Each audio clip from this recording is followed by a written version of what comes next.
আলহামদুলিল্লাহ আসসালাতু ওয়াসসালামু আলা রাসূলিল কারীম আম্মা বাদ। প্রিয় শিক্ষার্থী বৃন্দ, আশা করি তোমরা সকলেই ভালো আছো। তো তোমাদের তৃতীয় সপ্তাহের অ্যাসাইনমেন্ট প্রকাশিত হয়েছে। আজকে আমি দাখিল নবম শ্রেণীর অ্যাসাইনমেন্ট সম্পর্কে কিছু কথা বলবো। তো দেখো, দাখিল নবম শ্রেণীর অনেকগুলো অ্যাসাইনমেন্ট প্রকাশিত হয়েছে এই সপ্তাহে। তো দাখিল নবম বিজ্ঞান বিভাগ যারা আছো, তোমাদের এই সপ্তাহে রয়েছে আরবি দ্বিতীয় পত্র এবং তোমাদের 1 নম্বর অ্যাসাইনমেন্ট। আর এই অ্যাসাইনমেন্ট লেখার জন্য তোমাদের পাঠ্য বইয়ের যে অধ্যায়গুলো তোমরা অধ্যয়ন করতে পারবা, সেটা হচ্ছে কিসমুন ইলমুস সরফ, তারপরে আদ-দুরসুল আউয়াল ওয়াস-সানি প্রথম ও দ্বিতীয় পাঠ, আল ফেল ওয়াকসামুহা ফেল এবং উহার প্রকার ভেদ, আল ফেল লাজিম ওয়াল মুতাআদ্দি ফেলে লাজিম এবং মুতাআদ্দি। আর তোমাদের নির্ধারিত বাড়ির কাজ হচ্ছে এগুলো। নির্ধারিত বাড়ির কাজ,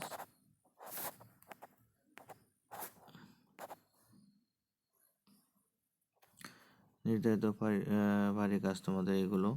এখানে 1 নম্বরে তোমাদের ফেলে সহি, ইল্লাত এবং হামজা শব্দগুলো বের করতে হবে এই শব্দগুলোর মধ্যে থেকে।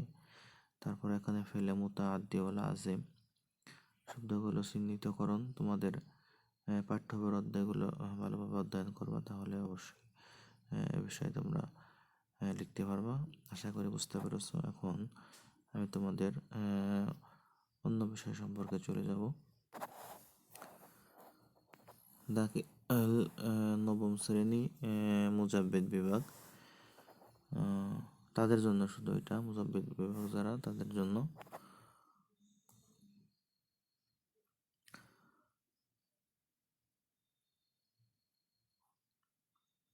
তারপর দাখিল নবম বিজ্ঞান বিভাগের জন্য রয়েছে সপ্তাহের অ্যাসাইনমেন্ট কুরআন মাজিদ ও তাজবিদ, আকাইদ ও ফিকা। এটা তোমাদের কুরআন মাজিদ 2 নম্বর অ্যাসাইনমেন্ট, আকাইদ ফিকা হচ্ছে 1 নম্বর অ্যাসাইনমেন্ট। তো এই কুরআন মাজিদ ও তাজবিদ এটা হচ্ছে তোমাদের শিরোনাম নির্বাচিত বিষয়াবলী, তৃতীয় পাঠ দুর্নীতি। সেখানে প্রথম অধ্যায়, তারপরে আদ-দ্বীন ওয়া নাওয়াকিজুহু প্রথম পাঠ, আল ইমান দ্বিতীয় পাঠ, আল ইসলাম তৃতীয় পাঠ, আল ইহসান। এই পাঠগুলো অধ্যায়গুলো তোমরা অধ্যয়ন করবে। আর তোমাদের নির্ধারিত মূল যে কাজ, অ্যাসাইনমেন্ট যে লিখবে, এটা হচ্ছে নির্ধারিত কাজ। তোমাদের এই ঘরে একটু ফলো করো। এই অধ্যায়গুলো হচ্ছে জাস্ট এই অধ্যায়গুলো জাস্ট তোমাদের অ্যাসাইনমেন্ট লেখার জন্য তোমাদের হেল্পফুল হবে। অধ্যায়গুলো অধ্যয়নের মাধ্যমে তোমরা মূল যে বিষয়গুলো লিখতে হবে এই সম্পর্কে ধারণা পাবে। তো যে লেখাটা তোমাদের লিখতে হবে সেটা দেখো, যে তোমাদের নির্ধারিত যে কাজ সেটা হচ্ছে এখানে দুর্নীতিমুক্ত দেশ গড়তে ইসলামী শরিয়াতের অনুপ্রেরণা। অর্থাৎ দুর্নীতিমুক্ত দেশ গড়ার জন্য ইসলামী শরিয়াতের কি অনুপ্রেরণা রয়েছে এই বিষয়ে তোমাদের লিখতে হবে।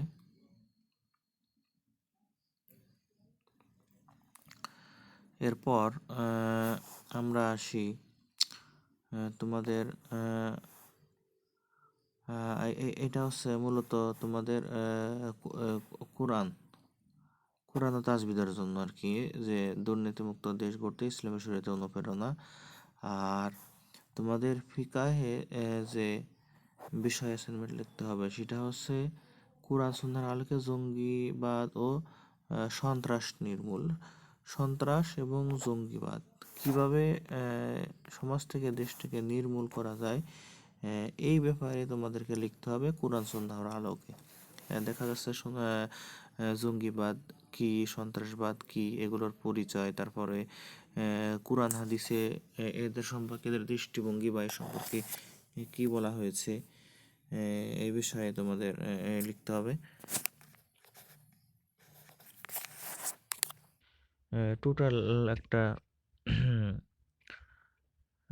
তোমাদের অধ্যায়গুলো অধ্যয়ন করে খুব সুন্দরভাবে কোরআন সুন্নাহর আলোকে উম, কিভাবে সন্ত্রাসবাদের বিরুদ্ধে কোরআন হাদিস বলছে, হ্যাঁ, এই বিষয়গুলো তোমরা খেয়াল করে লিখবে। আশা করি বুঝতে পেরেছো।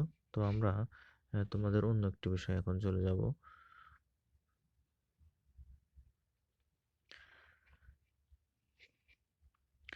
আর হচ্ছে তোমাদের রয়েছে হাদিস শরীফ দ্বিতীয় অ্যাসাইনমেন্ট বাবুল মাঝা কৌতুক কৌতুক সংক্রান্ত অধ্যায়। এখান থেকে তোমাদের হাদিস নাম্বার 194 থেকে 197। আর নির্ধারিত যে কাজ সেটা হচ্ছে খালেদ মিথ্যা কথা বলে মানুষকে হাসায়। তোমার পাঠ্যপুস্তকের আলোকে খালেদের কাজের মূল্যায়ন করো। অর্থাৎ তোমাদের এই ক্ষেত্রে মিথ্যা কথা বলে মানুষকে হাসানো বা মজা করা, আনন্দ করে, এটা আদৌ বৈধ কিনা, মিথ্যা বলা সম্পর্কে হাদিসে কি বলা হয়েছে, অথবা পাশাপাশি যে কৌতুক সংক্রান্ত বিষয় হাদিসে কি বলা হয়েছে এই বিষয়টা তোমরা মোটামুটি আয়ত্ত করে একটা লিখবে, অ্যাসাইনমেন্ট লিখবে। এরপরে হচ্ছে ইসলামের ইতিহাস। এ, ইসলামের ইতিহাস তোমাদের 1 নম্বর অ্যাসাইনমেন্ট। এই জন্য তোমরা তোমাদের প্রাক ইসলামী যুগের পটভূমি, রাসূল ইসলামের মুক্তি জীবন এবং প্রাক ইসলামী পটভূমি আইএমএ জাহেলিয়া, চতুর্থ পরিচ্ছেদ জাহেলিয়া যুগের আরবের রাজনৈতিক, সামাজিক, ধর্মীয়, অর্থনৈতিক ও সাংস্কৃতিক অবস্থা, তোমাদের এই বিষয়গুলো অধ্যয়ন করতে হবে, পড়তে হবে ভালো করে। আর তোমাদের মূল যে কাজ তোমাদের অ্যাসাইনমেন্ট লিখতে হবে সেটা হলো এই ঘরের মধ্যে তোমরা দেখো, বেদুইনদের সাংস্কৃতিক সম্পদ হিসেবে কাব্যপ্রীতির একটি মূল্যায়ন করো। আমরা জানি যে তৎকালীন প্রাক ইসলামী যুগে অর্থাৎ আইএমএ জাহেলিয়ার সময়, ইসলাম আগমনের পূর্বে প্রতি বছর মক্কা নগরীতে এই কাব্য রচনা বা বিভিন্ন গল্প নিয়ে একটা বসতো, মেলা বসতো। তো এখানে যারা সাহিত্য বিষয়ে অসাধারণ লেখা উপহার দিত তাদের বিশেষ পুরস্কারের বিষয় ছিল। তো এই যে কাব্যপ্রীতি যে একটা বিষয় ছিল, তো এই বিষয়ে তোমাদের পূর্ণাঙ্গভাবে একটা অ্যাসাইনমেন্ট লিখতে হবে। আশা করি তোমরা বুঝতে পেরেছো।